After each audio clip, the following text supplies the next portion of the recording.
Tom Denick from WeirdWorks, and I'm going to give you a summary of how to play our new flip and right game for the Empress deck. To play the game, the first thing you need to do is set up the deck. The full deck has 103 cards in it, but for this game you're only going to need the base D&D class cards. So you're going to need both of those cards for each class. The deck itself comes with 2 cards for each class, each with a color variant. You're going to need to pull the Barbarian, the Bard, the Cleric, the Druid, the Fighter, the Monk, the Paladin, the Ranger, the Rogue, the Sorcerer, the Warlock, and the Wizard. And once you've got those pulled, you can go ahead, get all the cards and shuffle them up. Okay, once the deck is shuffled and you got all the cards in there, you're going to pull out the top 8. This will be 8 cards you won't see in the game. So you just take 8 without looking at them, put them aside. All right, we won't be using those in this game.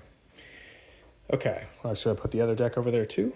And now you need a printout of the player sheet for each player. You can actually play with as many players as you like with this game. You know, as long as everybody can see the cards, you can have as many players as you want. Now that you've set the deck up, you got your play sheets for each player, and you got a pencil for each player. You also get a D12. You could share this, or you could give one to each player as well. Now that we're set up, we're going to flip over the first 2 cards and get right into the game. So each round, you're going to be picking 1 card to use the power 4 and 1 card to use the number 4. Each card has a number at the top. The Monk's is 2, and the Wizard's is 8. In addition, the powers are all listed here. These are themed towards the classes. The first thing I'm going to do here, just to demonstrate, is I'm going to pick the Wizard as the power. The Wizard's power is I get to write the other card's number again. So in this case, I have the Monk. So what I would be able to do is take that 2 from the Monk and write it in anywhere on the grid. Now, let's get into writing stuff on the grid. There are several areas you can put your numbers in on, and that's going to be how you score to end and win the game. There's a lot of different things to keep track of on this board, so it can be a little bit confusing at first, but once you get the hang of it, it's a really quick and easy game to play. The first thing I'm going to do is say, oh, I'm going to pick the Wizard. So I'm going to check off the Wizard's power. That's important because the Wizard's power can only be used once in this session by me. So I just can't use it again now that I've used it. So now I get to put 2 2s somewhere, anywhere on the board. Okay, we're going to go through each section and explain how each one works. So the first section is the Creeping Dead. So these are zombies coming at the players. And the idea is to take these out, you have to put 2 numbers that are identical in one of these blocks. Each one has a different scoring value at the bottom. And if you get all 4 of these filled in, so you have 8 spots filled in, you're going to get a 10-point bonus at the end of the game. Whenever you see one of these starred numbers here like this, those are victory points, and those will go to the score at the end. Whenever you see an icon in the top right corner of a box, that's an award you get for filling that box in, and you get to immediately play it. There are several different types of awards. The first one type is a number.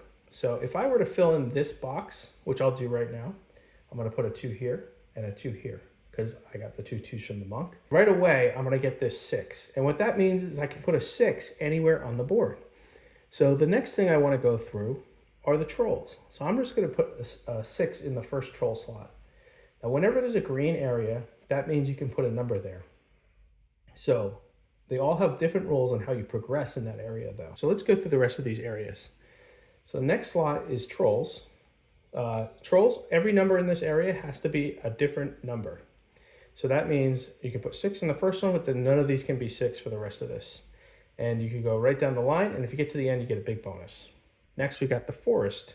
The forest, all the numbers have to be even. You have to fill them in from left to right like this. The ruins, all the numbers have to be odd, and they go in from left to right like this.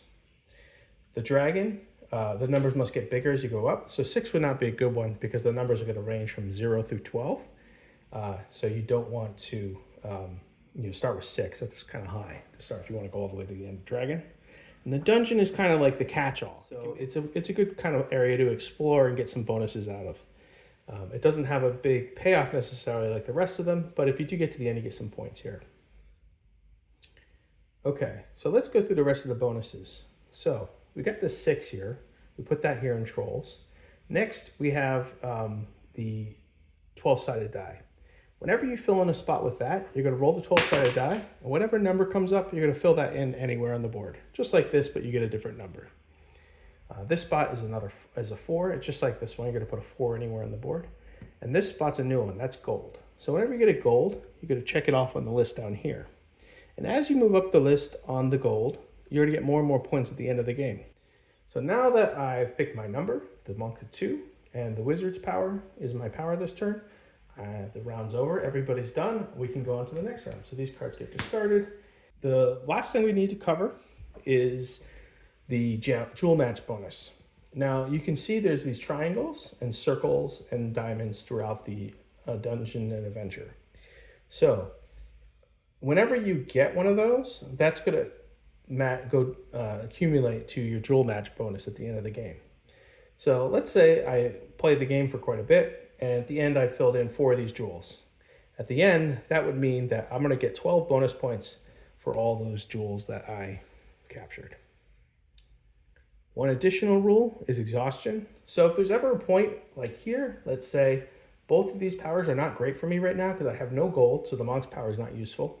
And the bard's power lets me add 1, 2, or 3 to the other card's number. Now, it's early in the game, so these number manipulation powers aren't very useful.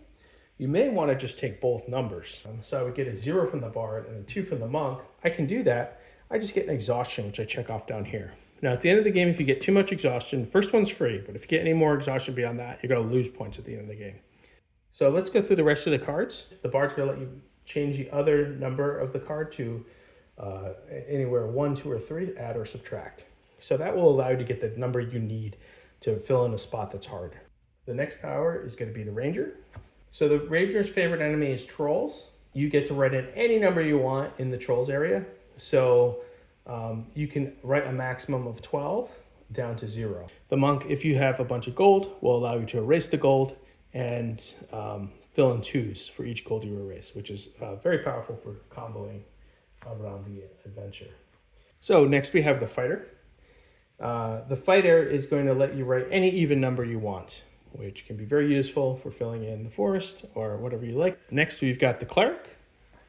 The cleric card is going to let you erase any exhaustion that you have, up to 2 exhaustion points. Next we've got the rogue. It lets you automatically cross off 2 coins on the stack here. Next we've got my favorite, the barbarian. I almost always pick this power because it's fun to do. You play the barbarian, you get to roll the d12 twice, and you get to fill in a number for each one that comes up. So in that case, I roll a 10 and then an 11. I could run in a 10 and 11 anywhere on the board. The druid's going to let you change the number of the other card to any number that you want. So we already covered the wizard, but I'll hit it again. It's mirror image. It just lets you duplicate the other number of the card. So if the other one's a 2, you get to write down 2 2s. Okay, the paladin. On the paladin, I'll let you fill in any block on the creeping dead because they're really good at killing creeping dead. So you just pick any block and you get to put any 2 valid numbers in there. The warlock is the fighter's odd counterpart. You get to write down any odd number you want on the board. The next card is the sorcerer. You can change any number already written on the board to a different number. It has to still be a valid number. So for instance, let's say you're halfway down the dragon track and you put an 11 here, okay, but you have an 8 here. So you could put a 9, you could change that 11 to a 9. That's going to give you a lot more opportunities to get to the end of the dragon track. So now that I've gone through all the cards and explained the basic rules, I'm going to go through, play a game, get this score sheet filled up, and then we'll run through how the scoring works. Now that I've finished playing a game, it's time for me to do my scoring. So we're just going to go right down the side here, score each area, and then you'll see how the points work. So the only thing that matters is generally going to be these starred numbers at the bottom. So I got 3 plus 3 is 6. Now, if I had gotten all 4 of these, then there's a bonus that's applied there. Next, we got the trolls. So the trolls is a little different, right? You're going to get 1, 2, 4, 5, 6, and then 8, and then you get to score whatever you want here. So I rolled 12 with my D12 and got a 12 in that Troll King spot. There's a lot of opportunities to get that 12 too. So if you get yourself opened up for Troll King, it's not a bad idea to score that at the end. So that's going to add on there. So 1, 2, 4, 5, 6, 8, plus 12 is 20. So now we're down to the forest. Now, unlike these two, where you're going to score for each one, in the forest, you only get the highest value. And same for the ruins. So here I got to the end of both, but I'm going to get 6 points from the forest and 7 points from the ruins.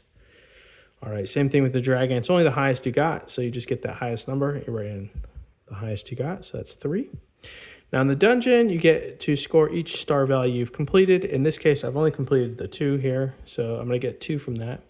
Now the reason I went down there was actually to score some jewels, which we're going to score next. So we'll see if I can get some good points on these jewels. So the first jewel is the triangle. So we're going to count everywhere I got a triangle in. So I got 1, 2, 3, 4, 5 triangles, which is pretty good. You can go down here and see that's worth 18 points. Now if you get all 6, you get 25. Okay, so I didn't do as good in diamonds, I don't think, but here we go. 1, 2, 3 diamonds. So that's going to be 7 points. And finally, the circle. So the circle is going to give me 1, 2, 3. So another 7 points. All right. So we're going to add all those jewel values up. So 25, 32 points at the end. Next, we've got the gold. So the gold here just scores the highest value. So in this case, the highest I got was 8 stars. So I'm going to write in 8 points there. Now, obviously, if you get all the gold in the map, it's quite a huge bonus, 45 points. All right, and if I had any exhaustion, I had exhaustion. You can see I erased it. I used the cleric ability to erase 2 exhaustion, so I'm going to go with 0 on that. All right, and your final score is just going to be to add all these up. So 6 plus is 26, 32, 39, 42, 44, plus 32 is 76, plus 8 is 84. So my final score is 84, which is pretty good. Give it a shot. Okay, that's the basics of the rules. You can download the complete rules in the link below, as well as the score sheets. Give it a try. We're hoping to get some feedback on the game. If you feel like something's just totally unbalanced, you're getting like hundreds of points somehow, let us know. We can refine the game. The game design is done by Jason Levine. He's an excellent game designer. He did a game called Gasha, which is great. You can find it at your FLGS. This is a great game to break out before your D&D session. If you're waiting for someone to show up, just print out some sheets, hand them out to the players, break out your Empress deck, and give it a shot. Thanks so much for watching.